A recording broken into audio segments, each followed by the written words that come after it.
This is, man, I feel... Feels official, doesn't it? Fancy. That's what I said. This is like... Going back to the olden days. This is like a real studio.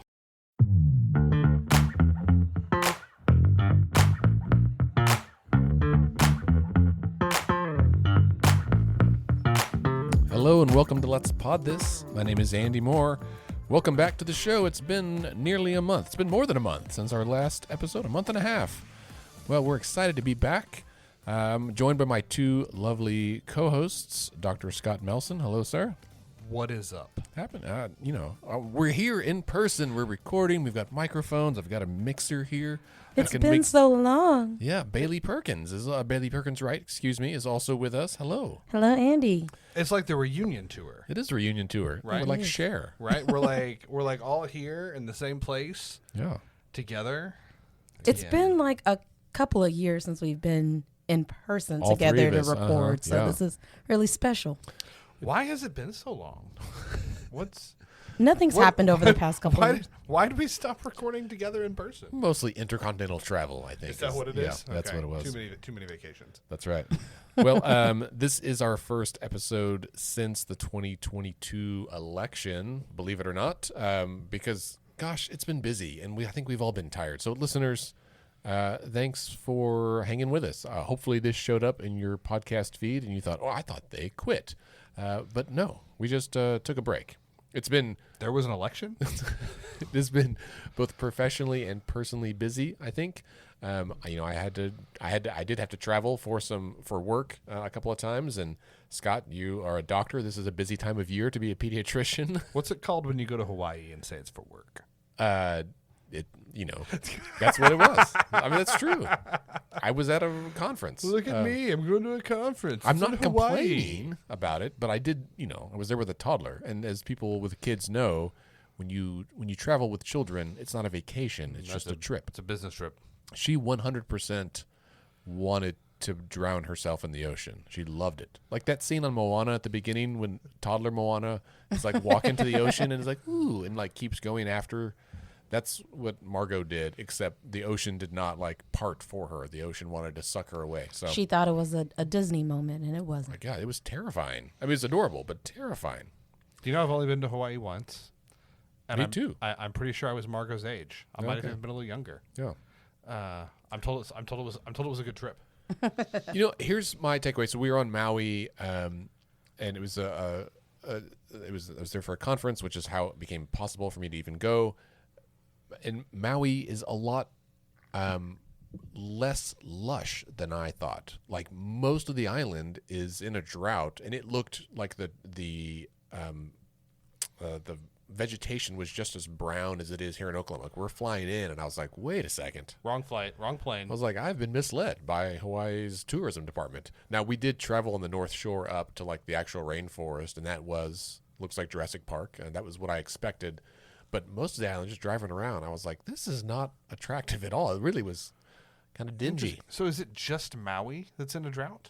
I don't know. It's because of the leeward and the windward side of the island and how the moisture comes up on the north side, dumps on the north side of the big volcano, and then the backside is dry, which is what happens like at the Rockies, right? Yeah. And everywhere else. It's the same principle, but just on one little island. But most of the island's in the middle. And it's a big dry area, and I was like, this sucks. Island meteorology is interesting. Oh, it was wild. It was wild. Yeah. Same thing. I was in San Diego, which I know is also like, semi-tropical, but that was for another conference.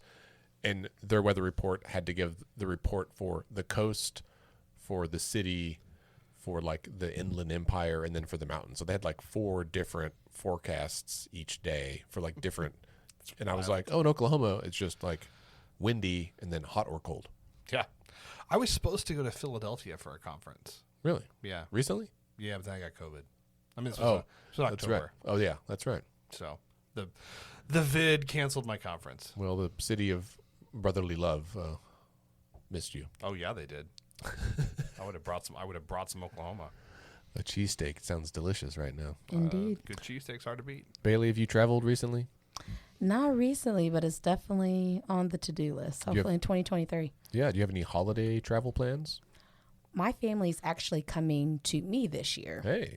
So this is the first Christmas in our new home. So we built a home in April, and my mom and my stepdad and my grandma, I have an aunt flying in from New Jersey, and my little brother will be coming over, and then we'll have my mother-in-law and husband. So it'll be a first for all of us to do that together and prepare meals in my kitchen and That's all exciting. of that. So, all right. Yeah. Well, great. I can't wait to hear and see pictures from that.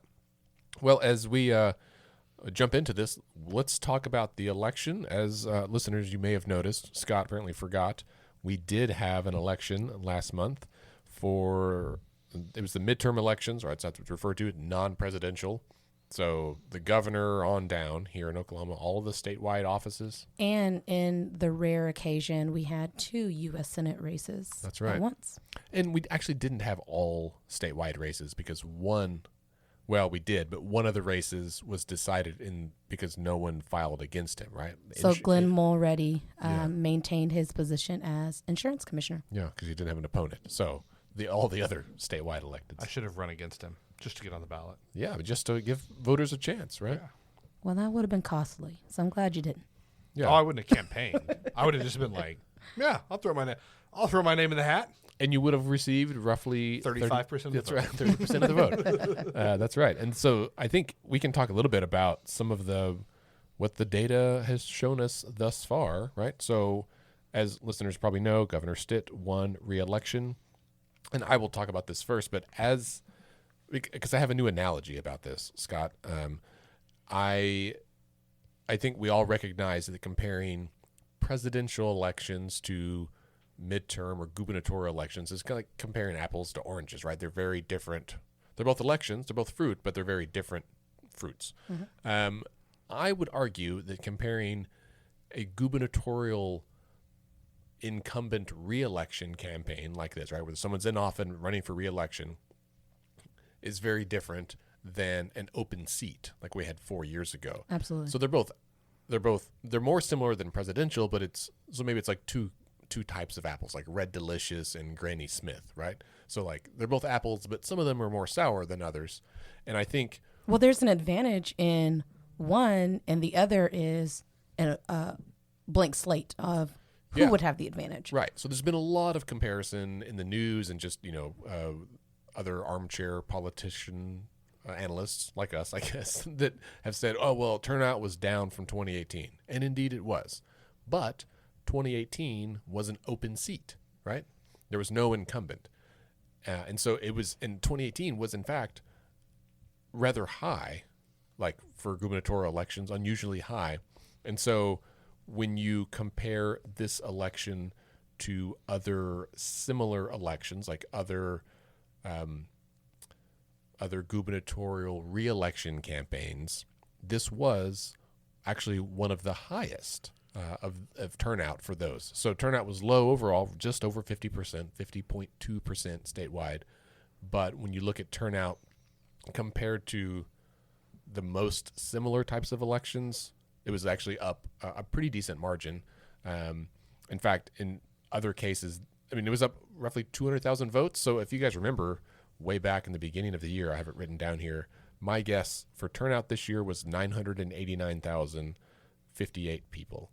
And in fact, turnout for that race was 1.1 million, right? So I missed it by 270,000 votes. So if you grade us in absolute terms, we got an F. But if you grade us on the curve, right, we probably go solid B. Yeah, maybe B plus. Maybe, yeah, that's good. And the margin of victory is something else people look at. I've pulled up the margin of victory in gubernatorial elections between the top 2 candidates, which has always been a Republican and a Democrat, going back to 1970. Now the average margin, right, the average number of votes more the winner got is about 143,000. This year, it was 157. So Stitt overperformed the average margin of victory. But again, when you look back at re-election versus open seats, usually the margin is closer. So like in 2018, the margin was only 143,000 because it was an open seat. So it is a tighter race when it's an open seat. It was a really interesting. Yeah, it's just really interesting election. I mean, like if you take kind of, overall, we're doing election reflections, right? So I thought, and I don't think I was alone in this. I think many pundits, both professional and amateur, thought that Democrats nationally were probably going to have a pretty rough night, but I think there was a real feeling here locally that the Democrats could do really well, and possibly pick up a statewide seat for the first time in a minute. Either the governor's office, the state superintendent of public instruction, or maybe an outside chance at both. And in fact, the opposite happened.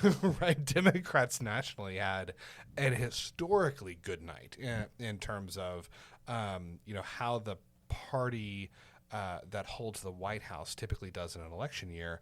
The Democrats nationally did really outstanding, and here locally we had the three Dems that I think people thought had the most chance to have a strong showing statewide races here: Kendra Horn, Joy Hoffmeister, and Jen Nelson. It wasn't close for any of them. Yeah. Vicky Bahena won the DA's race, which. I think I'm on record saying the week before the election, I say we got, I think the Dems will pick up one of the three at least: state super, governor's race, or DA, and they did. So I'll hang my hat on that. But I think there was a lot of surprise at how strongly Governor Stitt fared against Joy Hoffmeister in particular. Now, we did take a look at the polling. We took a look at the polling the week before, and there were 2 polls by A-plus rated pollsters that showed the governor winning by double digits. They were the only 2 that showed that, but there were 2 that showed the governor winning by double digits, and that's what happened. So, I don't know that it's as straightforward as saying the polls were wrong, but certainly some of the polls were wrong. And I think it's important to also note that it wasn't a blowout in the governor's race. So although the outcomes didn't reflect what the varying polls were saying of it was going to be a landslide or it was going to be super close, I think it's important to note how Republicans in some of the statewide races fared. So there were about 30 plus point gaps for some of the U.S. Senate races and things like that. But for the governor's race, it was just a 14-point difference. And I think if the race wasn't as competitive as it became over the 3 months leading up to the election, I think that gap could have been, 25 point plus versus just a 14% lead. I mean, for sure. But at the same time, man, she ran a well-funded, well-organized, professional statewide campaign. Had, depending on which headline you believe, between $25 and $50 million of outside spending occurring on her behalf, and she cut it to 14 points. Right. Well, Right, so I guess the question is then, was the money worth it? Right? That's the question. Or where did the spending happen, right? Because we saw a lot of billboards. We saw a lot of TV ads. But how much of it went to the GOTV efforts to mobilize people to get to the polls? And I think that's something that's significant, right? Scott is pointing at Bailey in affirmation. Yes. I think money, Andy, we were texting a few days after the election, and I was going, do campaigns even matter, right? In Oklahoma right now in statewide races, do campaigns even matter, or is it just that party ID is so strong that no amount of advertising and messaging and and field work is going to change that. And really what it comes down to is who can turn out their voters. And right now, the R's have way more voters than we do. And their voters religiously vote straight tickets, right? I will also say, too, and this is to you, this is, I think, this is in support of that point, Bailey. So somebody, a Paul I was talking to, somebody who kind of does this a lot, a few days after the election, put it to me this way, and I was like, that is really interesting. I'm going to ask you two. So we're all familiar with Joy Hoffmeister, and now that she's won re-election, I'll ask this question: Who do we think is more conservative, Leslie Osborne or Joy Hoffmeister? Oh, that's interesting. That's a really good question. Like, forget what party they are, but like issues. Who is more conservative, or if you want to say who is more progressive, Joy Hoffmeister or Leslie Osborne? I think that's a hard question to answer from the lens of the differences in their work, right? I'm for sure, but I'm just saying, forget job, what they're running for, but ideologically, right? Like, if you're going to put them on the spectrum, who's more to the left and who's more to the right?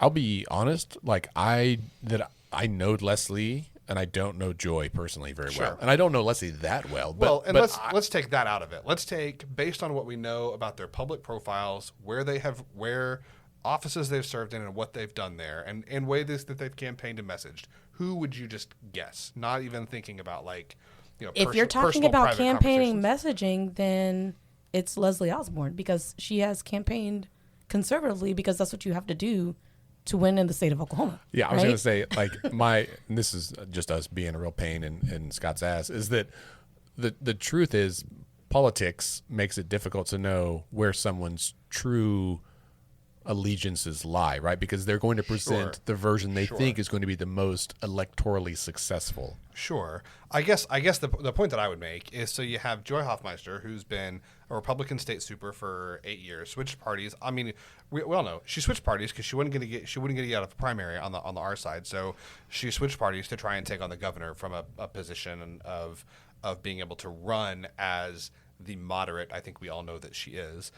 Leslie Osborne was budget chair in the House, right, and basically got removed from leadership in the House because she was bucking leadership and was considered too moderate, I think, on things like taxes, etc. Well, I think she was just, I don't know if it was about moderation. I think she was not following instructions from leadership, and they didn't like that. They wanted someone to toe the line. Fair enough.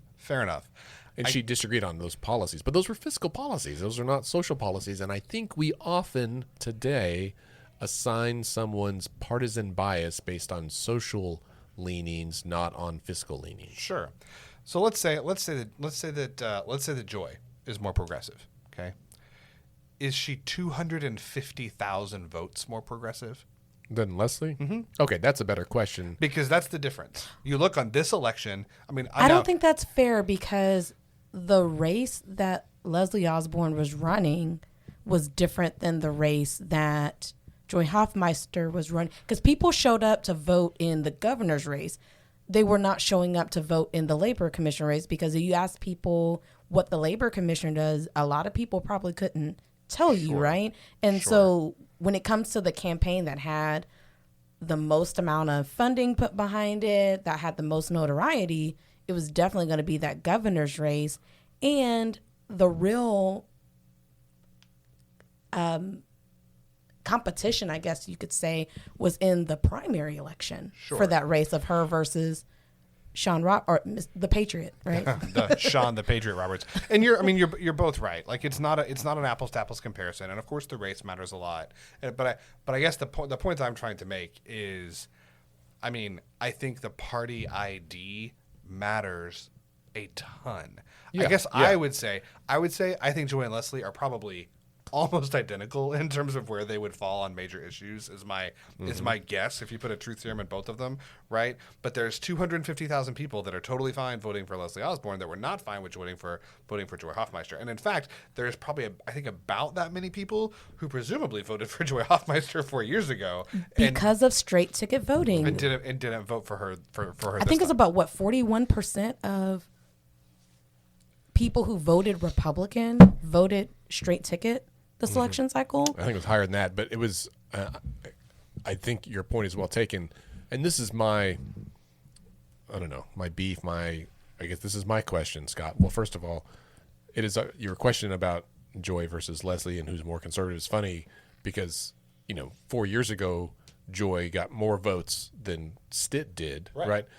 But I don't think no one would say Joy was more conservative than him back then, right? Sure. So there is, to Bailey's point, like some difference based on office. It's not apples to apples when you're comparing different races, but I think it's a good thought exercise. Now, I will say about straight ticket voting, if we didn't have it, right? So Oklahoma is one of only 7 states that still allow, or 3 states? I think it's 7 states. Very few. Very few that still allow it. And I just looked this up. I think it's 7. There were like 4 other states that got rid of it in 2020 and one that brought it back. But anyway, very few states have it. It's a trend that's going away. Almost every election cycle, fewer and fewer states use it.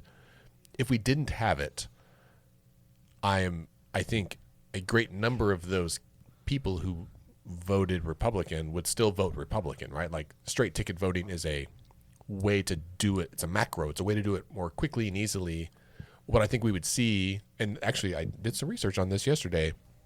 There is some research that shows that when you don't have straight ticket voting, you have more incomplete ballots because people just don't vote in all those races, right? Absolutely. And So could that have made the difference that fewer people would have voted in the governor's race if somebody didn't mark straight ticket? Yeah. I mean, I think they would probably have voted in the governor's race, but fewer folks would have voted in the labor commissioner race. Yeah. Like the roll off would be higher. People wouldn't vote in some of the more esoteric offices and I mean we see this because people who vote straight ticket then often don't vote for like judicial races that are nonpartisan or state questions or whatever. If it ain't partisan, I don't want to vote for it.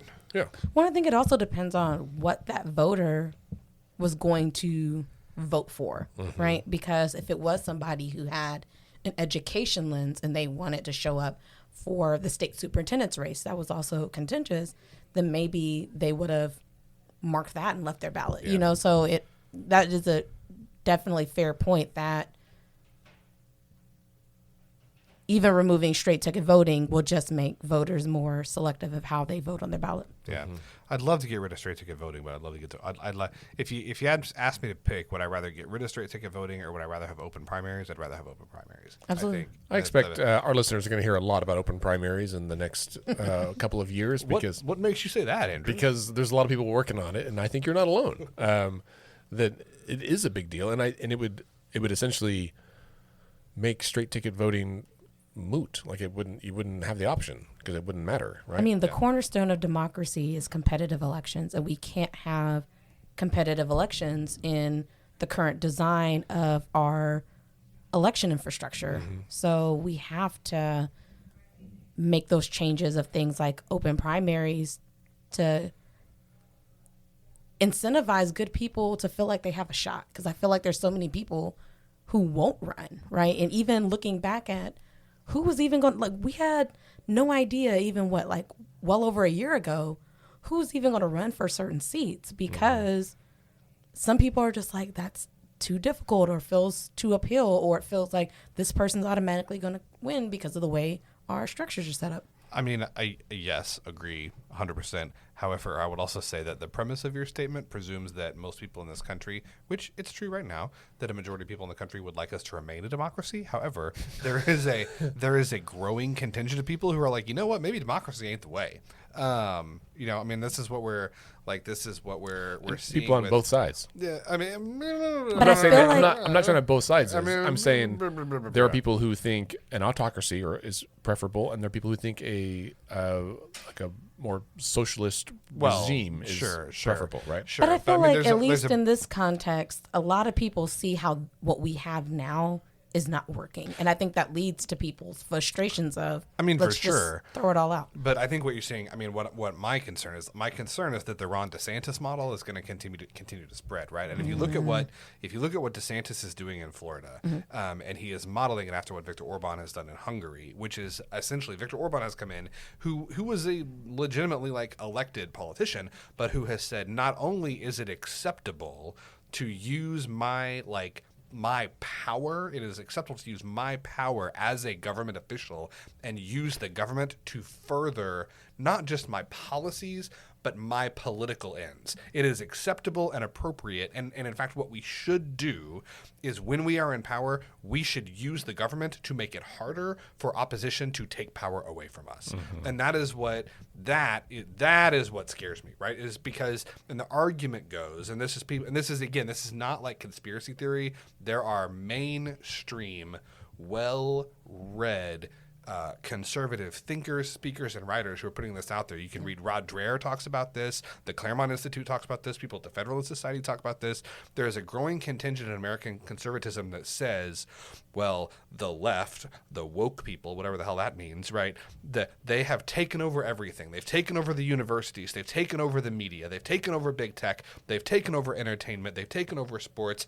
The only thing we can do is take power in the political institutions and make sure that we don't let it go, because that is the only thing we have left. And the only way that we can, quote, fight the war, and this is how they talk about it, the only way we can fight the war is to entrench ourselves in government and political institutions, because everything else has been lost. Scott, you're absolutely right, because that's exactly what led to Ryan Walters winning by such a wide margin. That was the playbook that he did the entire campaign trail.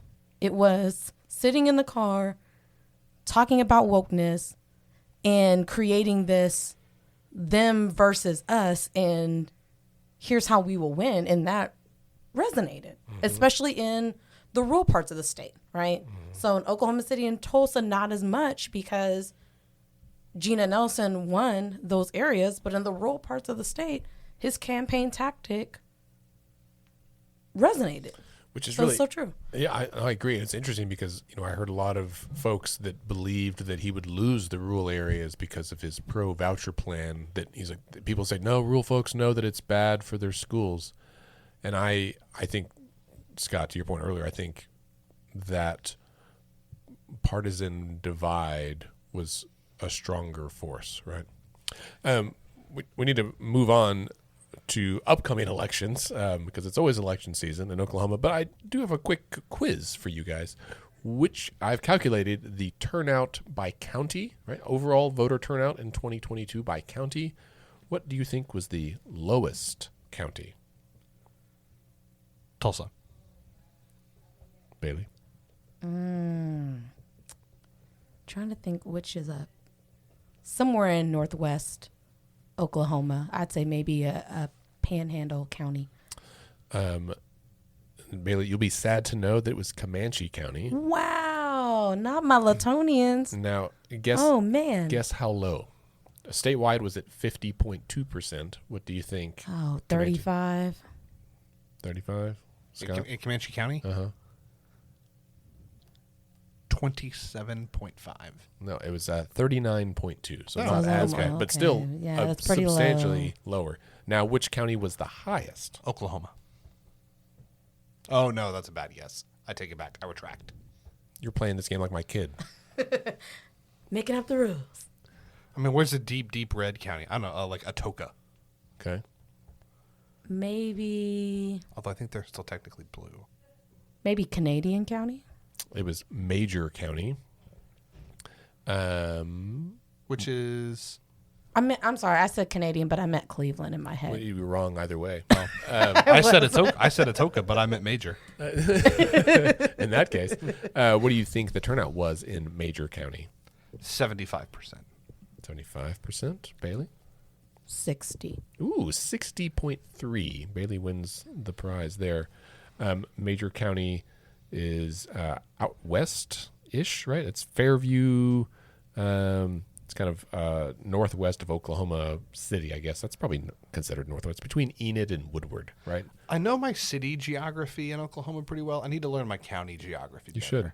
Here's the deal, though, right? So congrats on Major County for, I don't know where my applause button is, but congrats on them for having the highest turnout percentage. However, there's only 2,700 votes cast, right? So, like, as I say all the time, like when you see a map that shows the colors of the counties, red and blue, blah, blah, blah, remember, not all counties don't have the same population, right? It varies widely. And so when I was calculating this the numbers, I was like looking at the population, the number of registered voters in each county, and then the number of votes cast. And then this Major County is not the smallest, but it is one of the smallest. I mean, like Roger Mills County only has 2,300 registered voters in the whole county, right? Like that's not very many people in the whole county. Are there any below that?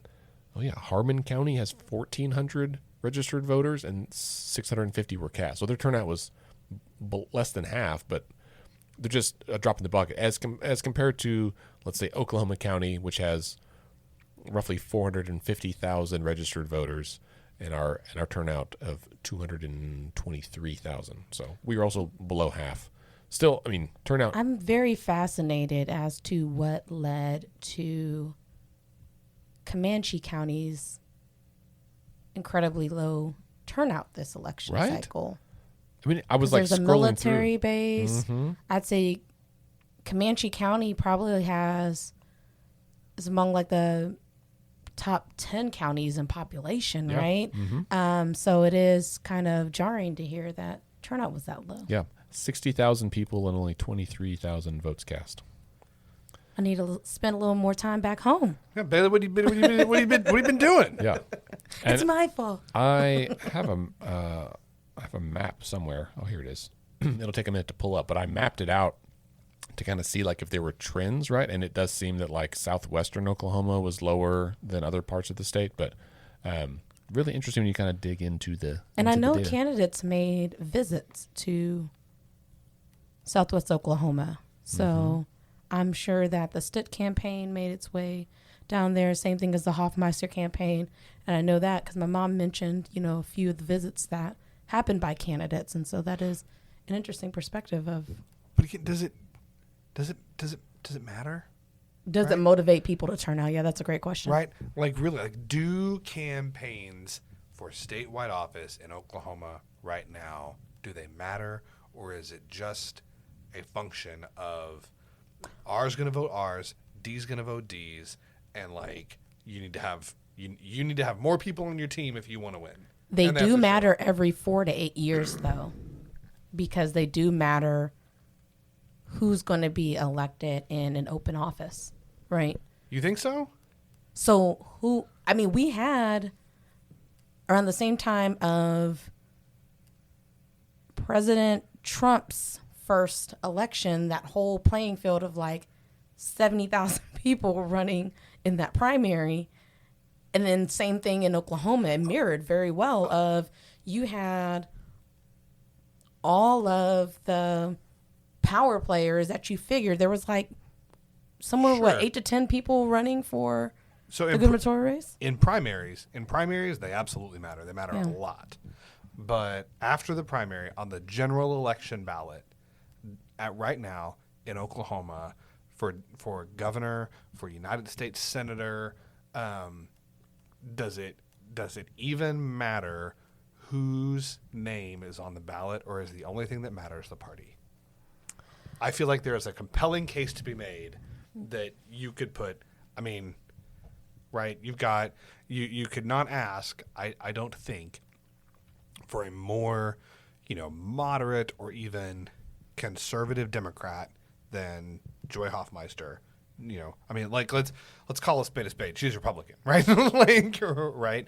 You had a Republican running in the general against another Republican for governor, and she got beat by 15 points in the general, not even in the primary, right? And so, tell me, if that being the case, who is the Democrat in Oklahoma who can win the governor's mansion against literally any Republican? These are points well taken. Because I'm racking my brain. I don't know who it is. Yeah. You know what I mean? I think that highlights why open primaries matters, right? Absolutely. And here's the deal. I Because mean, we can't change the infrastructure to have competitive elections otherwise. no, and at the pace that unaffiliated or independent voters are growing, right? Yeah. In the next, I forget how many years. I think I just closed that tab, but it won't be very long before independents are the second largest voting bloc in Oklahoma, right? So right now it's Republicans, have like 50%. Democrats have like 30%, and independents have like 20% ish. Yeah. But those two are getting closer and closer together.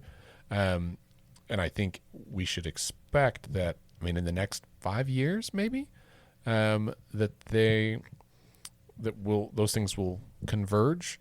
And then, I mean, right now we already have roughly half of the voters in the state who don't get a say, like don't get to vote in some of these primaries. And we had statewide elected races that were decided in a partisan primary. And I will say, I guess my point that like the campaigns and the candidates don't matter.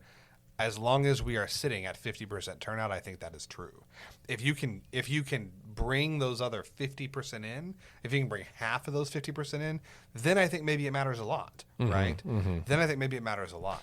But that is a challenge, because is that 50%? Who are they? Are they people that are more inclined to be conservative and join and vote with the arts? Are they people that are more inclined to be progressive and vote with the Dems? Are they more independent-minded people, or are they people that just don't care that much about politics because they don't think that it affects them? Mm-hmm. And so really ideologically you can't really guess where they are because they don't know where they are. Right. Well, and even if every single Democratic voter in Oklahoma that's registered turned out to vote, right, Republicans, they would still win. The Dems would still lose. Right. Like the Republicans would only need like 55% to win, right? So like it's not on pure registration right now. Obviously no party turns out, but it does. And we've seen, and I mean, in 2018, Kendra Horn's race in CD5, right? Like she won not just on Democratic votes, but on independent and Republican votes as well. Right. And I think in areas where the voter makeup is more competitive, it makes a bigger difference. And let's not forget, in Oklahoma, there are 1 million-ish people who are registered and do not vote, and another 800,000 to 1 million people who are not yet registered, right? Like there's an enormous potential. And due to the way redistricting happened this year, you even have people who live in the same city who don't even have the same congressional representation. So what happened in the Kendra Horn race is nearly impossible again in CD5 because of the way that things were restructured. Because they put the Plaza District and Guyman in the same congressional We're in district. CD3 right now. Right. We're at 6th and Classen, right? Right. In the middle of Oklahoma City. Right next to the jail. Right. And we are in CD3, just like Guyman. But this is to your point, Bailey. Like, where does the money go? Take that $50 million, okay, and don't use it to buy TV ads. Give it to us, okay, and I will quit my job and move to Hawaii, and we can go register some voters. You know what I mean? But I mean, seriously, imagine instead of $50 million on ads, I mean, register and activate, 10 million. Put 10 million into voter registration, a legit get out the vote effort, right? Precinct organizations. Like it takes time and it takes money, but take $10 million and put it into that. And I'm not saying it changes the outcome, but I will bet that at that point you can make elections a lot more competitive. And you can probably do it without open primaries. But I think to get open primaries, that is the kind of effort that we need. Andy and I were just talking about earlier. It just kind of feels like deja vu hearing these conversations on the pod, because when you're spot on, Scott, that if we want different outcomes, competitive elections, etc., voting trends can't be once every 4 years. Like we can't just wait and pay attention and wanting things to change over time. It takes intentional effort on a consistent basis, and that investment in GOTV voter registration has to be an all the time thing. Like we can't forget about those local elections and other things that may be in the pipeline. It has to be this continuous notion of civic participation. And so that is incumbent upon, the voters and the infrastructure, but even like, all of us in this space to have that different lens of not thinking about 2024 and more so thinking about, next week. That's right.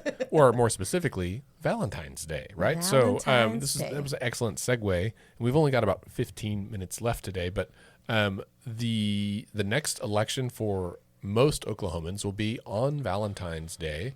What a romantic way to celebrate the holidays by going to vote with your boo. Show your love for your state. That's right. That's right. By showing up to vote. Did OK Ledge Valentine's even happen this year? They I don't did. remember. I don't remember it this Yeah, year. I usually remember it. It happened. Everyone's jaded. We're all like on the rebound. But yeah, so in February, on February 14th, there will be an election in a lot of cities, not every city, but it is in like Oklahoma City. There's, I think, 4 Oklahoma City City Council wards that are up for election. Yes. Very important. And we're not going to go through all the candidates, but OKC Free Press has an excellent rundown that I will link in the show notes that goes through all of the candidates who have filed for these. Some of the incumbents, right? So James Cooper in Ward 2 is up for re-election. Who are the other incumbents? Is there anybody else that's up? Joe Beth Hammond is up for re-election. Mark Stonecipher is up for re-election. Maybe it's just those 3. Yes. All right, just 3 wards. Because 2, 5, and 8, right?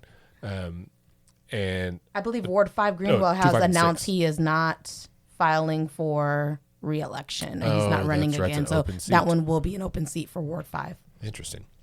So we'll see. So candidate filing was in December, and the election will be on Valentine's Day.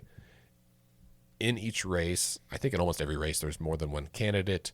If one candidate receives more than 50% of the votes, they win.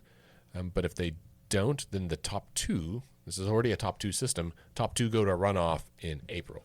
And it's likely that in many of the races that there will be an April race due to the number of people who are running. Right. So, but that's not it. That's not the only election, right? yeah, if you live in Oklahoma County, you will for sure have an election because Governor Stitt declared the election for filling the Oklahoma County clerk seat in February as well. So February 14th, there'll be an election for that. And then April for if there is a runoff. Is February 14th the weed election? That's March 7th. Good question. Oh, that's Ashley's birthday. Is it really? Yeah. Well, there you go. Yeah, so... And county clerk matters. Yeah. It's a really important role, especially because they have a seat on the county budget board, which makes decisions for our entire county. And so in addition to our records and that accountability, they also have that capacity as well. So we got to show up for that race. We could have a whole podcast on this, and I think we have actually. But man, it never ceases to amaze me how powerful county officials are in Oklahoma. Yeah. They're like especially out in the more rural areas, they're like freaking kings. Well, so that's... And they have professional queens, staff. or queens. Right? Yeah, that's right. Well, and that's on my list for 2023 is an episode. There's a guy that was the chief prosecutor for the county commissioner scandal back in the 70s and 80s, right? And he recently wrote a book. He was on the OK History podcast a while back, and it was fascinating because that was the county commissioner scandal is the largest political scandal in U.S. history. And it happened right here in Oklahoma. A lot of people don't realize. And that's the reason that the legislature created the position of county clerk, to have those accountability measures and checks and balances of where our dollars are being spent. The largest political scandal in U.S. history occurred in Oklahoma. Mm-hmm. And I'm shocked to find that gambling is going on in here. So I think he can correct us when he comes on the show, and forgive me for not remembering his name, but I think they don't really know how much money was involved because it was about like hiding money, right? But they estimate it to be around $6 billion, like, and With a with B? a B, right? A And so, lot of county commissioners went to jail in the state. like around the time. hundreds, right? Yeah. Because there's 3 for every county, so there's 121, a little over that. And so Oklahoma, and by and large, has still not recovered economically from the damages from this county commissioner scandal. Because they basically, I mean, this is the Andy notes, the Cliff's Notes versions, right? Is that if I'm a county commissioner and I need to have roads done, I tell this guy it's going to cost like, give me the bid. He says, oh, it's going to cost $50,000. I said, oh, $100,000. Okay. So I pay you $100,000. And he skims off 50. And you get the money to actually cost it. You keep some and you give the rest back to me. And so they had this relationship with vendors to consistently and regularly overbid. And it was also hush money. So every now and then a county commissioner would say, this is wrong. We shouldn't do this. But the vendors would still charge them the higher amount. And so the deal was like, either you get the kickback and toe the line, or you don't get the kickback and I get extra money. But there was like no accountability. We're not going to do it ethically. Right. There was no option. And in states that have counties run like this with county commissioners, this is the norm. It's happened in other states. It happened the worst here. I think Texas used to be this way, and they switched to have a more like chief executive kind of county format, or more of a board. And Oklahoma has not got there all the way. We still have this county commissioner. There's more checks and balances now, like Bailey mentioned, but it is a fascinating, terrifying story. So needless to say, don't sleep on your county politics. Those matter just as much too. You got to show up to those elections and make sure that you're electing people who have integrity and are going to serve your counties. But do you know who's not a county commissioner? Who? Kevin Calvi. Do you know who's not holding any elected office in Oklahoma right now? Kevin Calvi. Do you know who lost his race by double digits? Was it Kevin Calvi? It was Kevin Calvi. Double digits. That's right.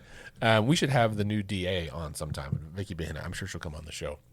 All right. Well, it's time for us to wrap up, but we're going to end with a very important and sad announcement. Yes. Bailey? I mean, it is sad for us. Yeah. It's sad for us. Yeah. It is very exciting for Bailey Perkins Wright. Well, this, listeners, will be my last podcast episode as a co-host. So it's been such an incredible journey and honor to talk with you most weeks. Yeah, Not every week, but most weeks. Often. That's a great word. And to hear what you have to say, even when I'm in the community. One of the things I love most is I'll meet someone and they say, oh, yeah, I listened to the podcast. And it feels so good to know that people across the political spectrum around our state are listening to what we're contributing, and they're paying attention to want to know more about engaging civically in Oklahoma. So I'm so grateful for each of you. I won't be a stranger, so this won't be the last time you hear from me on the pod, but just as a regular co-host, I'm taking a different job. So my time with Oklahoma Food Banks, with the Regional Food Bank of Oklahoma, Food Bank of Eastern Oklahoma, is coming to a close. So I am grateful for you all. Can you share yet what you're going to be doing? I can. I'm just not on the pod. Okay. Fair enough. All right. Well, but it will be a career change. So I'm grateful for it. Well, it's been amazing having you. Thank you for all of the joy and knowledge and voice that you brought to the show. It will not be the same without you. Oh, thank you, Scott. Thank you both, you and Andy, for giving me a chance and talking with y'all. Of course. We'll do a group hug after we're done. Well, that's all we have for this week. Scott and I are going to take a break and do some retooling and some refreshing before we get ready for session in January. But we will be back. We'll be back in a few weeks. Scott, thanks for being here today. The show. Bailey, thanks for being here the last few years. Oh, thank you, Andy. Listeners, thanks for hanging with us for this, I think 4 years now we've been doing this. We'll see you in whatever this thing. You're 5 now. What's it called when it's like a reunion and a farewell tour at the same time? I think we're back to share now. Okay.